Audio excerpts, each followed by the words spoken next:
joining me today. We're really in part 2 in antiquity and vintage in the garden. This is my back garden. One of the things I always look for is alfresco dining tables. Now this table is not that old. The base is from England, but the top is a Belgian bluestone that I bought in Europe. So really it gives you that sense of antiquity here. Perfect for dining, or this is a chess set I have on top. I bought this in Nice, France. I'm always looking for garden accessories.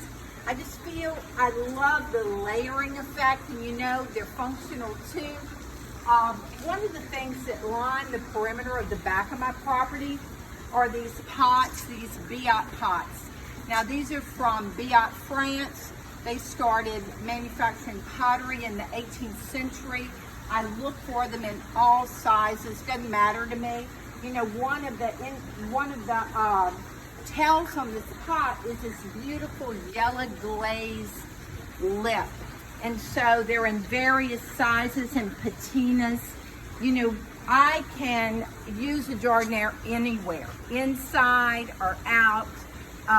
In this section of the garden, we have vintage. We have a gazing ball that my husband brought with him when we got married in '07, and an adorable bird bath. You know, it's just so much fun when you see the birds having a heyday. We have a pair of European French finials that flank the pool. That's baby's sister. Now she has been with us about 7 weeks, and I found her under the bird feeder, and she's about the size of a dove. We've been feeding her duck pond food, and she's an adorable addition to the family. When we walk this way, you're gonna see a Belgian planter. It's actually 3 dolphins that have just a perennial in it. And also, there are pairs of jardinières with neoclassical carving that flank the back garden that are planted under the savannas.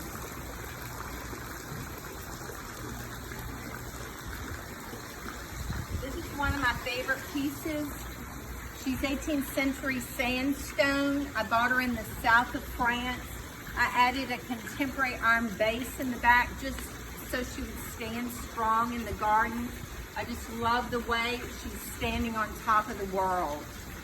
Now, under the pergola, we have 18th century lanterns. These have been converted to U.S.